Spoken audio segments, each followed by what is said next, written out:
So first and foremost, I think one thing that's kind of toxic in terms of this whole YouTube fitness and, community is like people worrying about other people too much. It's like everybody says all the time, don't compare yourself to other people, compare yourself to yourself. But you literally have channels that are centered around comparing yourself to other people. And that's one thing I don't like about that dude, Greg Doucette's channel. And I don't necessarily, and you know, if you guys have been watching our channel, we don't really talk about other YouTubers like that. I don't do it on my other channel, which is Growth Through Calisthenics. But the fact that this dude is constantly like accusing people of using steroids and always telling people that their genetics aren't good enough and you have to have 99th percentile genetics to get this, 99th percentile genetics to do that. It's extremely, it could be extremely discouraging to some 14, 15-year-old kid who's out there, watching his content. And, it's just putting in their mind that the only way that they're actually going to be able to look like these guys on, YouTube or Instagram or whatever is if they use some type of performance-enhancing drug. And that's not the case. 90% of the people who Greg Doucette is talking about is on steroids or he's accusing of using steroids doesn't even have the physique, the level of James. And James for sure is not on steroids. And for me to see somebody who pushes himself as much as James does, if James has some huge YouTube channel, I'm almost guarantee you that Greg Doucette would say that James is on juice. And it's almost ridiculous because I see people on Greg Doucette's channel and I'm just like, that dude actually just looks like he has a good physique. It doesn't really look like he's taking any drugs or anything like that. But it's like the buzzword, natty or not, the clickbait, attention grabber, natty or not. And, we all kind of use, as YouTubers, we all kind of use clickbait from time to time, and we like to use buzzwords as well. But the thing is, you can do it in a way that doesn't necessarily poison people's minds. So, James, you want to touch on that in terms of just the mentality of steroid accusations and how it can actually discourage people and it can actually stop people from even training to begin with because they might think, hey, I don't want to use steroids, so if this is what it takes to look like that, I just don't even need to train it to begin with. Honestly, I think this is probably, I wouldn't say it's the number one because I think most people aren't even aspiring that high to begin with, but this is to me one of the worst basically mindsets people can tap into.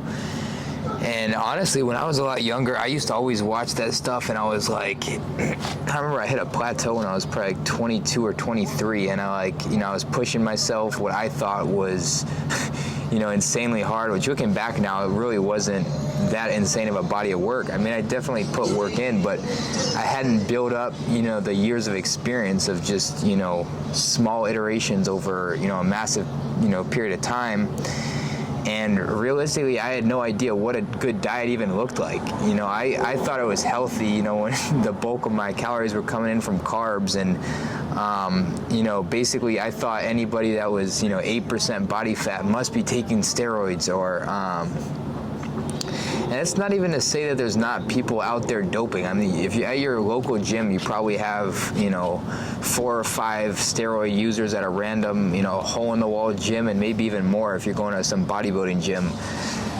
But I think the worst part of it really is just that mental limitations that people are getting installed. I remember, I think it was Greg Knuckles. So he always breaks down scientific studies, and he honestly has one of the best channels. If you're actually into the scientific style of learning fitness and nutrition, that way he breaks things down to an insane level. And I remember when he first came out with this video, he was showing this one study, and I'm gonna absolutely butcher it because I hadn't seen it in probably 4 years, but it actually showed that a placebo pill was actually, I think, about 70% as effective as people that they were actually feeding steroids. And when I watched that, I was completely blown away. I mean, that's literally how much of a difference the mind makes.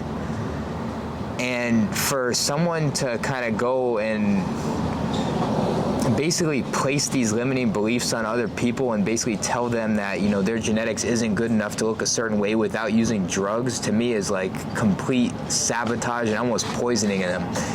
And it's really sad to see because I mean, you literally have some people like in their mind they can't even believe it. I remember my ex-girlfriend, for example, she would literally have guys she knew from before dating me that would message her and say, you know, your new boyfriend's on steroids, right?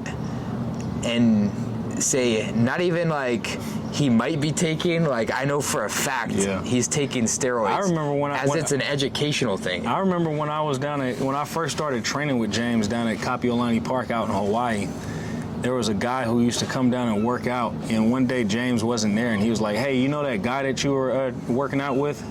He was like, yeah, he's a cool guy and everything, but you know he's on steroids. And I'm like, I mean, I don't think he's on, I don't know him. At the time, I didn't really know James that well, but I didn't think he was on steroids. But this dude was like saying it as if he like saw James injecting himself with some type of PEDs.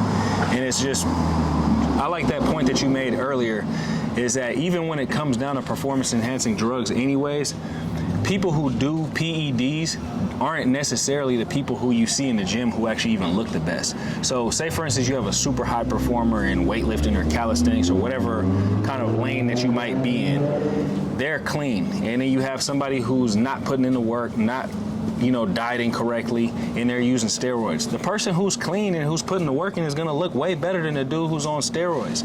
Like, I'm somebody who's actually been probably pretty naive about steroids because I don't think it was really, I'm a little bit older than James, and there wasn't really YouTube around when I was kind of like first starting out my fitness journey when I was younger the first time around. And in my mind, nobody was using steroids because when I was a kid, everybody told us, like, if you use steroids, your joint's gonna get smaller. And like, my thing was like, oh, I'm not messing with steroids. I'm like, why would anybody want to get muscles if if the consequence was that? You know what I mean? So I always figured that everybody thought the way that I did. So most people weren't using steroids unless it was professional baseball where there was like $1 million contracts on the line, or professional football where people were making millions of dollars. And then it's like, okay, well, shit, if I can get a $90 million contract by fucking shooting up some steroids, and maybe that's something that's actually going to make you actually think twice about doing it. But I didn't think that there was just regular guys in the gym that I was going to that were using steroids. And thinking back, there definitely was guys in the gym that were using steroids. Honestly, this is actually kind of a funny story.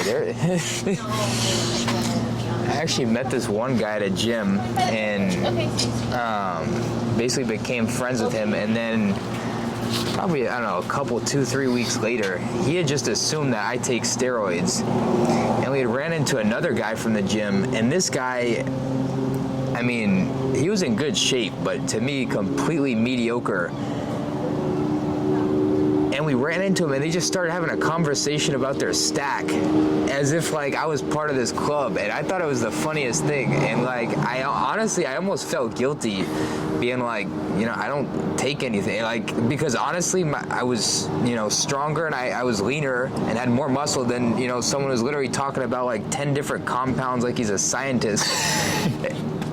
And I mean, but you look at the diets too, and it's like they're still eating pizza. Like, they literally, like, some of these people, their diet is literally no different than like an average American person. Like, they don't sleep. And they like snot-nosed teenager. And I'm not even like, this isn't, honestly, don't even take this video as us, judging people. And I mean, it is definitely comical. But to me, if there's one mindset shift you should have, is don't accuse anyone. Honestly, to me, the better thing is literally assume every single person you see is natural. Yep. If you have a goal you're trying to accomplish, like let's say you want to deadlift 800 pounds, which would be absolutely out of this world insane for a natural. Honestly, you should believe that the people deadlifting 800 pounds are natural, and you should push yourself and to the absolute limit. And if your body stops short, then so be it. But don't let it be because your mind already sabotaged yourself from the start for whatever fitness goal it is. I don't care if it's muscle aesthetics. I think especially when it comes down to aesthetics, because literally I think almost anybody can build an extremely nice physique. You know what I mean? It doesn't, your genetics, that's another thing that Greg Doucette talks about that I don't really like, is the whole genetics aspect. It's like, everybody has good genetics. If you actually push yourself to, reach your full potential, then you see that you have good genetics. Everybody can get lean. Everybody can gain muscle. It might take somebody to do something a little bit different than, the way I gain muscle and get lean might be a little bit different the way James gets muscle and gets lean. So you just have to think about it in that way, but it doesn't mean it's not possible for you. It doesn't mean that you can't look like James one day. And even for myself, and I don't even really consider myself really on that level like with a James or some of these other people. I've even had people ask me if I was on steroids. I remember one time I was at this other park in Hawaii, and this dude, I never knew what a stack was, and this dude literally came up to me and was like, "Hey, what's in your stack?" And I was like, "Man, what are you talking about?" Like, I literally didn't know what he was even saying. And he was like, "Your stack, what are you taking?" Like, what? I was like, "Man, I don't take supplements." And he was like, "Nah, man." He was like, "Come on, dude, steroids." He was like, "It's just me and you here." He was like, just tell me what's in your stack." And I'm just like, "Dude, I don't even take supplements, so I'm damn sure not taking any steroids." So, for me, it's just that actually kind of taps back into the mindset of, compete with yourself. Look at the man in the mirror. Be better than you were the day before. Don't look at somebody else and be assuming what they're doing or what they're not doing. Honestly, if we're going to talk about physiques, I don't think people taking steroids necessarily, if ever, really have good physiques. Like, I think it honestly is like the equivalent of, women with like overdone Botox or BBLs, fake butts, fake tits. I think it's like the male equivalent. For example, it's so funny. Like, this is like kind of a funny thought experiment. Ronnie Coleman talked about how he would go to the gym. I think it was about an hour a day, and I think maybe like 5 days a week or something. I don't even know the exact time. I'd say when I was competing in Olympic weightlifting, I was at the gym for about 2.5, 3 hours, 7 days a week, occasionally did 2 a days. And then since I started doing calisthenics, a lot of times my workouts are probably like an hour and a half to 2.5 hours, depending on my work schedule. So by the time Ronnie Coleman was like on stage, like winning the Mr. Olympia, he was probably in the gym for fewer hours than I am, and I weigh 170 pounds.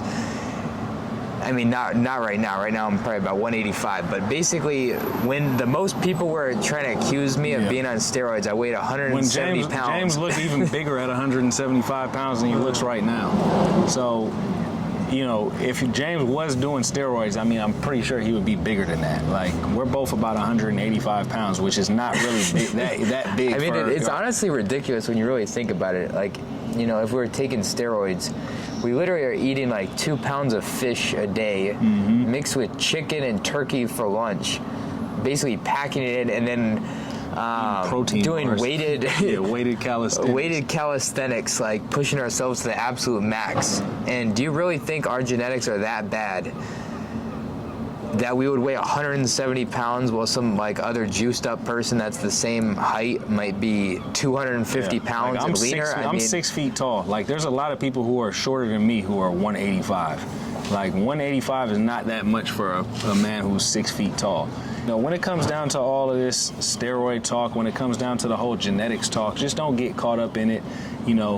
Just keep pushing yourself. One thing that I like to kind of keep in mind is, like, train for performance more so than you're training for aesthetics. So just have some goals in mind, that you want to hit, because the aesthetics come along with training for performance. Like, me and James don't train for physique. We might have nice physiques, but, I train for, trying to hit certain handstand goals, or I train for trying to make my muscle ups cleaner, or like we've been doing lately, trying to get heavier weight on our weighted dips or our weighted pull-ups, different things of that nature.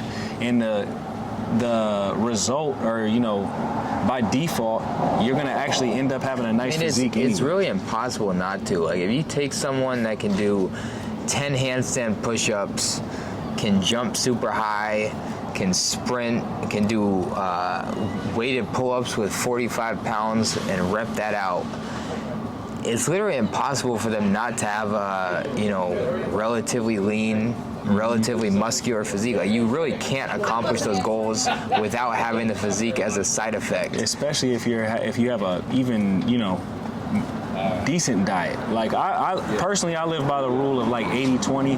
I want to at least be doing 80% clean, and then 20% I can kind of play around with that. Sometimes I do 90% clean and 10%, and then maybe sometimes I'm at like 75-25. You know, we all have our down weeks or our down seasons. But I mean, honestly, I think, just in terms of, this is kind of like a secret. If you guys want to get away with just having an absolute terrible diet, just at least get 2 square meals a day. Like if you get, even if like you have junk food with that meal, if you just start off, eat the healthy portion for 2 of your meals. I don't care if you're eating like ho-hos for breakfast. Just make sure if you have for lunch, you could have like turkey breast and some type of greens for dinner. Let me fill you guys on the secret to getting in great shape, and this is real talk, and this is what I was doing when I was in Argentina. I was still looking good when I was in Argentina. I was still performing at a high level. I was actually hitting a lot of PRs when I was in Argentina. But I will tell you guys that I was eating sweets every single day, and I was drinking wine every single day.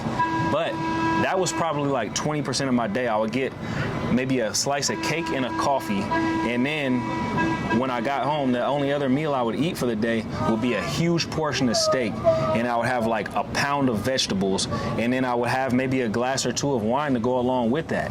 And the thing is I was consuming so much protein, and I was getting so many micronutrients from those greens that I was eating. It was literally steps. Yeah, and I was walking 20,000 steps a day, so it was literally outweighing that slice of cake that I had. And really, the reason why you don't want to eat chocolate cake or whatever type of sweets that you like, we gotta talk about that one player's the candy. Yeah, it's not because of your physique. It's because your long-term health. Because diabetes runs in my family, so that's actually more of a reason to not eat cake than that. And then, like James said, the video's about to die here, but DK Metcalf, who's a freak of an athlete, literally eats like 3-4 bags of candy per day, but he's on a 1 meal a day diet. So that 1 meal that he's eating, he has a personal private chef cooking him up something super nutritious. And other than those 4 bags of candy and that huge, probably super nutritious meal, he's just drinking black coffee. I think this is, I don't know, to me that's the funniest story I've ever seen, because then you have like the people commenting,